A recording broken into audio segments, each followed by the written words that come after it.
dahong 30 days na straight rest days tuwing school break. Paano mangyayari kaya yon?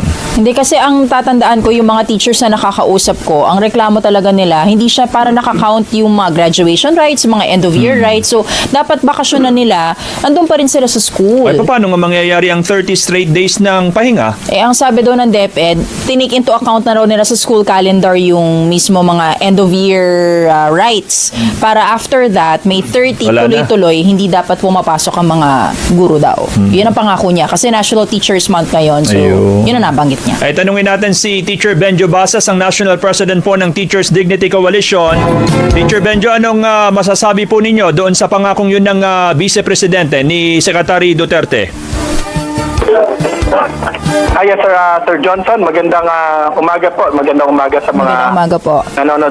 nanonood po sa atin at nakikinig po. Sir, medyo hindi ko nakuha yung inyong premise po ng Opo. tanong. Sabi daw ho ni Secretary Sara Duterte ay bibigyan daw ho ang mga public school teachers ng 30 straight rest days tuwing school break. Sa tingin ho ninyo, posible ba yun? At ano ba ang aktual na sitwasyon ng mga guro pa sa public schools ngayon? 30 rest days po. Oh, straight Yes. down na rest days. Parang isang buwan yun halos, Sir Benjo. Actually po, 2 buwan po dapat ang binibigay po Kulang pa sa amin, pala. no? As per existing rules po noon na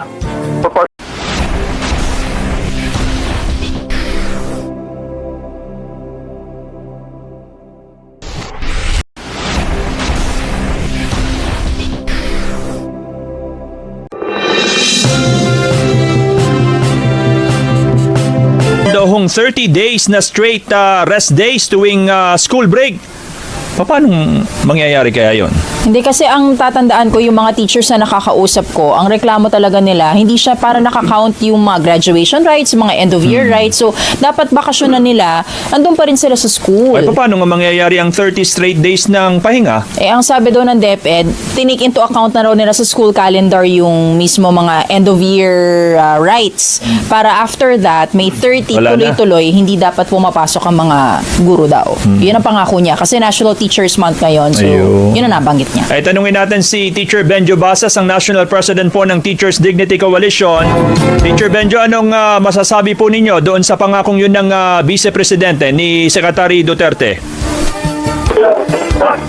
Yes, Sir Johnson, magandang umaga po. Magandang umaga sa mga Magandang umaga po. nanonood po sa atin at nakikinig po. Sir, medyo hindi ko nakuha yung inyong premise po ng Opo. tanong. Sabi daw ho ni Secretary Sara Duterte ay bibigyan daw ho ang mga public school teachers ng 30 straight rest days tuwing school break. Sa tingin ho ninyo, posible ba yun? At ano ba ang aktual na sitwasyon ng mga guro pa sa public schools ngayon? 30 rest days po. Oh, straight Yes. down na rest days. Parang isang buwan yun halos, Sir Benjo. Actually po, 2 buwan po dapat ang binibigay Kulang po pa sa amin, pala. no? As per existing rules po noon na proportional vacation pay at Oh. saka traditionally yan po talaga, no, mula nung dun po sa aming sulat, no, na pinadala po sa ating mahal na kalihim, no, Sara Duterte, ay pinakita po namin yan, no, na since panahon pa po, no, at least yung pinakauna namin na sinight po dyan, panahon pa po ni President Ramos po, no, ay talagang 60 days po yung hindi bababa ng 60 days yung school break po natin, no, during yan yung in between school years, no po, pag nagpapalit yung school year po natin, no, na dati po ay pumapalo po yan sa Abril at Mayo, no, but then because of the pandemic and the adjustments po of school calendar ay nagbago yung date niyan, pero the same, no, the same po, no, dapat po habulin pa rin yan, no, ng ating Department of Education, no, pero naging sabi namin, no, nag-violate, no, yung DepEd po dito, no, nung nakaraang school year at saka ngayon pong school year, dahil ngayon po ay 45 lamang, no, 45 days lamang yung naging break po namin, no, between school year 2022-2023 hanggang ngayon po, no, itong bagong school year po natin. In reality po ba, kaya po ba talaga yung 2 straight months na wala pong pasok? Di ba nagpe-prepare din po kayo, brigada eskwela, ganyan, or minsan po yung mga graduation, minsan napapalit ng konti, so dapat pahinga nyo na pero nasa school kayo. Tama po yan, Ma'am Joyce. No? In fact, ayan ay ano lang. Ayan lang ay theoretical po yan. No? Theoretical yan. As per policy, dapat 60 days po yan. No? At meron pa po tayo diyang 10 araw. No? In fact, no? 15 araw nga minsan. No? Yung Christmas break naman. Ito po ay provided no? Under the existing rules po ng Civil Service Commission. No? Pero ang pinag-uusapan pa lang natin dahil kami naman, tingin naman namin yung panahon ng Pasko, no? yung Christmas break, nabibigay naman ito. Pero ito pong itong school break na tinatawag, previously tinatawag po natin to na summer vacation. No? Dahil hindi, it doesn't fall on summer anymore. In fact, wala naman tayong summer, no?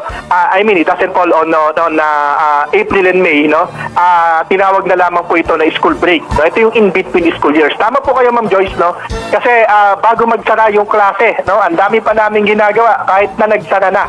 Dineclare na last day nung pasok, no? Ay marami pa rin kami ginagawa. And then preparation, no, for the next school year po ay ang dami na naman namin ginagawa yan. Lalo na ngayon, ano, nagkaroon po tayo ngayon, di ba? Halimbawa, July 15, no, nagsimula, no, supposedly yung ating bakasyon ngayon, no? Ngayon po, ngayong summer, ngayong school break po na to, July 15, tapos nag-open tayo ng August 29. No, so that's only 45 days po, no? Yun po yung aming naging problema diyan. Pero between July 15 and August 29, alam na po natin ang nangyari. Meron tayong National Learning Camp, may Brigada Eskwela tayo, may Oplan Balik Eskwela, meron tayong palarong pambansa, no? At kung ano-ano pa po mga activities, no? Mga National Festival of Talents, no? Journalism, no? At yung mga school-based, no, na mga activities and preparations po, no, na necessary naman, ano, for the school opening, no. But then again, ano, kahit pa necessary, ano, may exigency of service, no. We cited, no, this exigency of service in our earlier statement po, no. Na naubos talaga, no, yung aming supposed bakasyon kasi dapat binibigyan talaga yung teacher po, no, nung panahon, ano, to recharge, no, makapag-rest po at makapag-prepare, no, physically, emotionally, and mentally, no, bago po itong ito pong pasukan po. Opo. May nabanggit din po si Vice President at Education Secretary Duterte. Tataasan daw po yung teaching overload pay ng kayo po, mga guro po. Ano po masasabi ninyo dyan?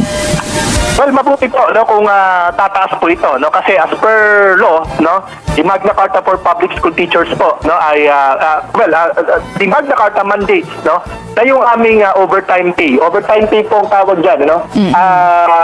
Ang tawag po diyan overtime pay, pero tinawag ito ng DepEd na teaching overload, no. Ang sabi po diyan ay the same hourly rate. Ibig sabihin kung magkano sweldo namin, ano, oras-oras, no, ay kung meron kaming 1 hour na overtime pay, ganun pa rin ang ibabayad plus additional remuneration of 25%. No, so kung ito ipatutupad lamang, pero Ma'am Joyce, no, hindi ito pinatupad for the longest time, no, and then even the Senate po, nakita ito sa investigation ng Senado, no, na mula nung pinatupad, I would say, mula nung enacted yung Magna Carta nung 1966, hindi po ito pinatupad, itong overtime pay. At kung ngayon, kahit hindi taasan, ipatupad lang po yung tadhana po nung batas dito, masaya na kami. Okay, alright. May nababanggit din po ang DepEd. Meron daw po on-approve na raw yung hiring of nasa 3,500 administrative officers and 1,500 project development officers. Ito'y makatutulong na ba? Kasi ang lagi po nababanggit ng mga teachers, diba? Ang dami po ninyo mga admin task. Yes, ma'am. That's a welcome development po, no. In fact, yan naman ay isa din, ano, sa mga ipinangako, no, kahit pa nung panahon ng eleksyon, ano. We could understand naman po, no, na gradually ay tinutugunan po ito ng ating Department of Education. At kung may 5,000 tayo ngayon, alam namin kulang pa yan. Alam natin kulang pa yan, ano po, dahil sobrang laki ng task, no.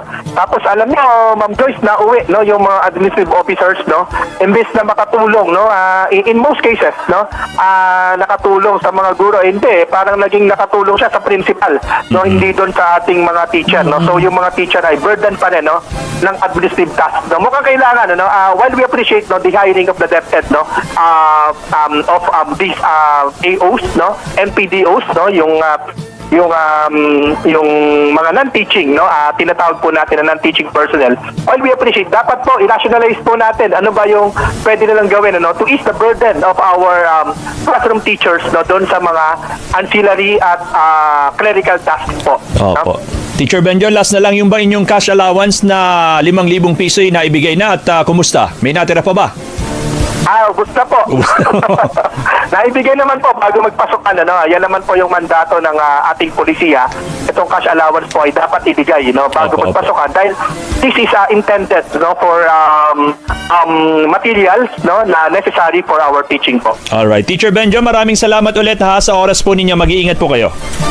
Yes, maraming salamat din po. Mabuhay po kayo. Thank you Salamat ho. sa opportunity. Teacher Benjo Basas ng Teachers Dignity Co. Kung meron man kayong mga komento tungkol sa mga isyong ito, maaari kayong magbigay ng mga reaksyon sa comment section na makikita sa ibaba ng bidyong ito.